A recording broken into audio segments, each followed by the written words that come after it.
Welcome to What Matters Most. We are dedicated to educating the community about holistic, metaphysical, and spiritual topics. Each week, we discuss things that matter most in life, the things that are most important to you that may have fallen to the wayside. We are always centered on the idea of simplifying life, connecting with our neighbors, and following our true paths. Our mission is to empower you to live the life that you've always dreamed of living. We invite you to focus your life on what matters most.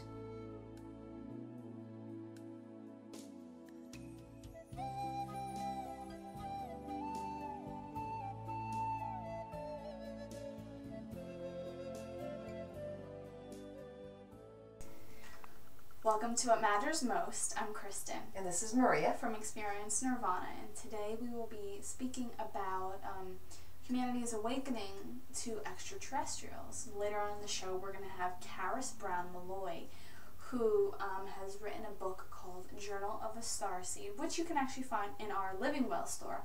And it's kind of about her awakening to her contacting. Or the fact that she's been contacted by ETs, extraterrestrials or aliens or whatever you want to call them. So it should be a very interesting show. Yeah, and I think what's also very interesting about it is that people at this point in time have become very aware and acceptance of communicating with maybe spirit guides or angels, even deceased loved ones.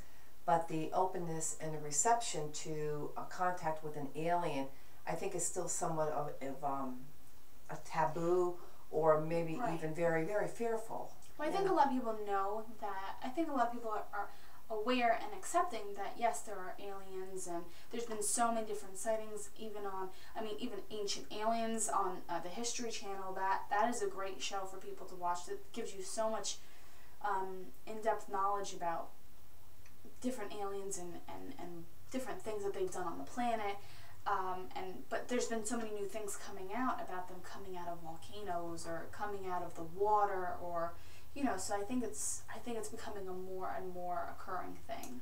Yeah, it would be good to know as we move forward, like if they're going to actually present themselves to us, and are people just going to become more receptive with that, because there's been so much negative publicity.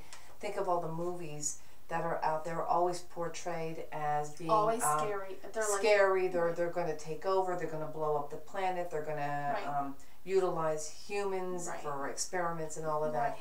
And I think, as Charis has mentioned when we've spoken with her, that there are good and bad aliens, but they're not all bad, and a lot of them are actually here trying to do something good and help us out in our ascension process. And I think it's interesting that a lot of times you hear the government is trying to cover up their existence. I mean, with different people, different professionals that we've spoken to in the past, it sounds like whenever there is some kind of extraterrestrial event, the government is always quick right behind it trying to cover it up, and so that so many people don't even acknowledge or even know of their existence. But I think more and more people are awakening to it, and I think eventually I think people will I think they'll either present themselves to us, or maybe whatever is to unfold in the future with the Earth's ascension and all of that. I think it will become quite clear that we're not alone. Absolutely. I mean, think of the fact that, it wasn't that long ago we did a segment on crop circles. Right.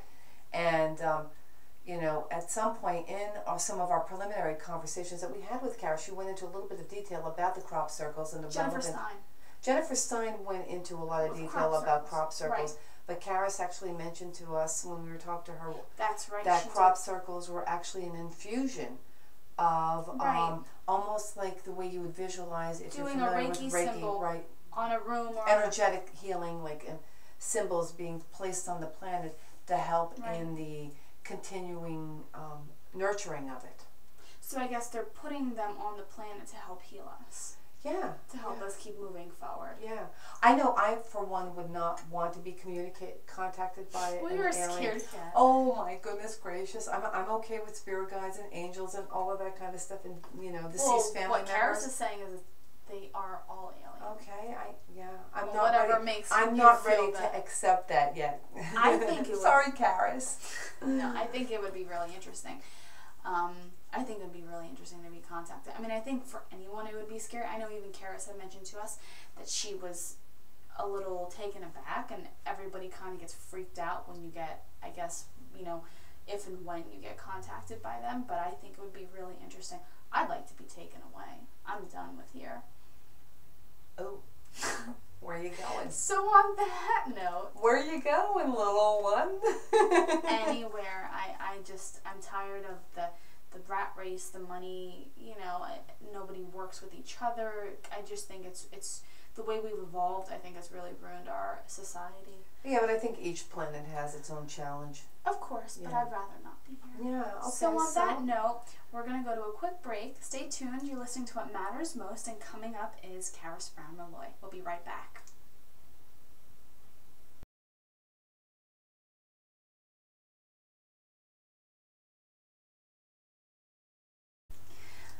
Welcome back to What Matters Most. We're here with Charis Brown Malloy.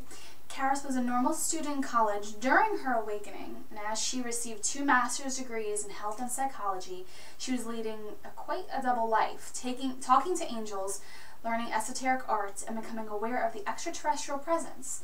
Journal of a Starseed is the book she wrote, in which was a first-hand account of her journey through a spiritual awakening and then discovery that she was a contactee.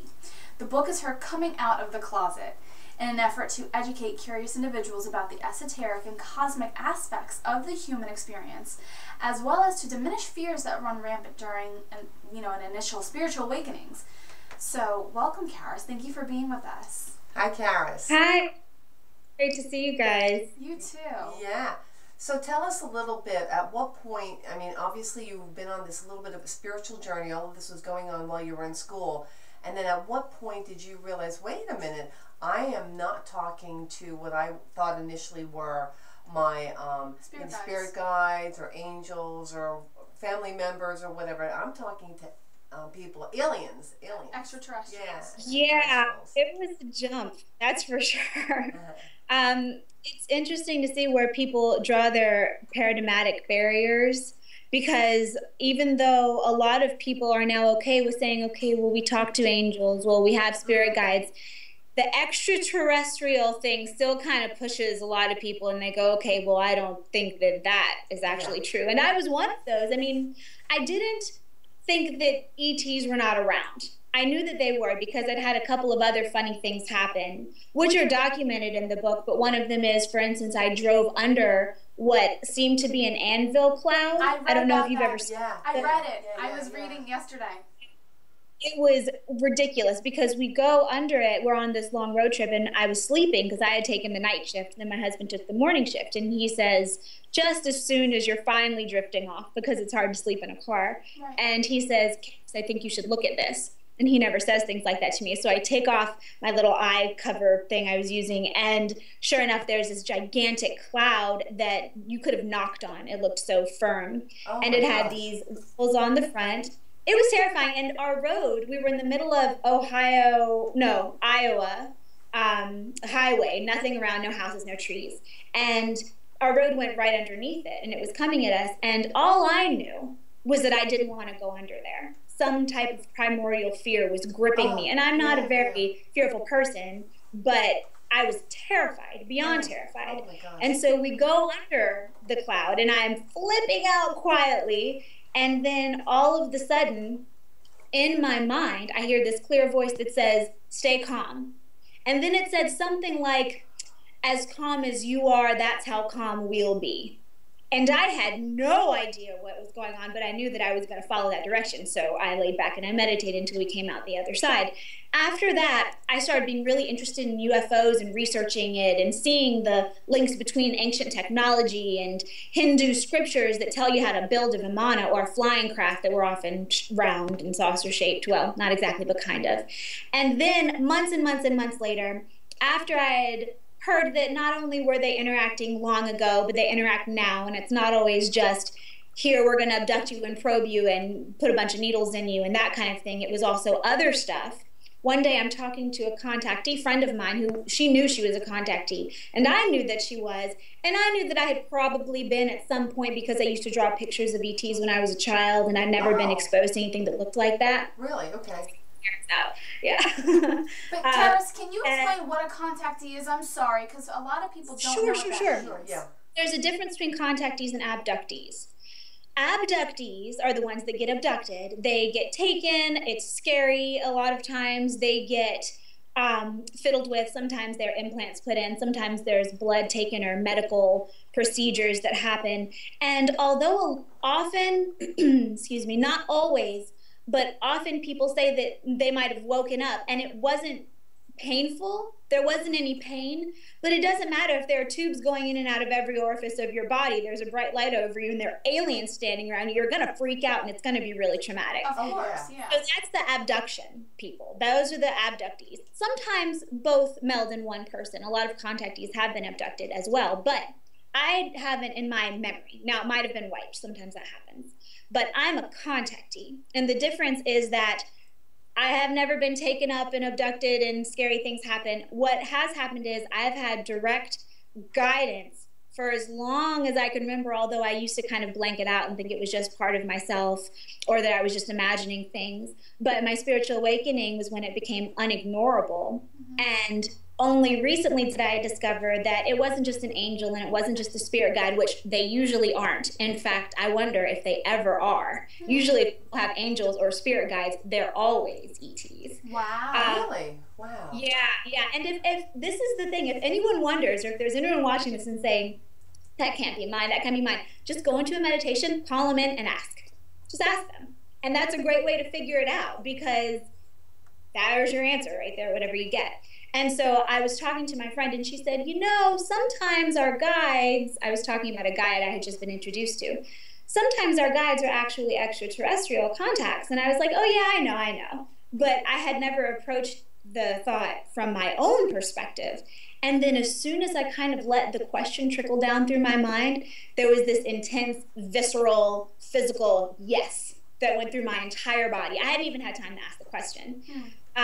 And so then the next time I went into meditation, I asked if I could actually see what he really looked like. Because before it had just been kind of blurry and couldn't really see him, but I didn't really care. I was getting the information, so that was enough for me. And he looked like a gray. He was about 7 feet tall, had tan skin, long skinny fingers, you know, tall, thin guy. And only recently, very recently, as in the past couple of weeks, have I discovered that it looks like the rabbit hole goes even deeper. And that, some of the contacts aren't exactly what they seem, but it's not in a scary way. But that's kind of, I won't even get into that now, though. That's a whole other conversation. But yeah, he's a gray, and a lot of times they are. So a gray is one species of aliens. Is that correct? There are a few species that are all under the category of gray. Oh, okay. Gray is the name, this kind of the slang name for the tall, skinny guys with the big eyes. Yeah, yeah. Ones who, they come in different sizes. Some of them are around 3 feet, and their skin is kind of a different color. It varies, so I'm not going to say which one it is. Some people see different things, but they're usually the ones that have to do with abductions. They'll come and get you and kind of like carry you, or either use some electronic or energy type of thing to carry you out of your house. They're the ones that do the medical experiments. Usually the taller ones are either directing the smaller ones, or they're the ones that are directly in contact with contactees. Gotcha. And Charis, are there aliens that have human form? I'm sorry. Let's get to that question when we come back. We have to go to a quick break. You're listening to What Matters Most, and we'll be right back.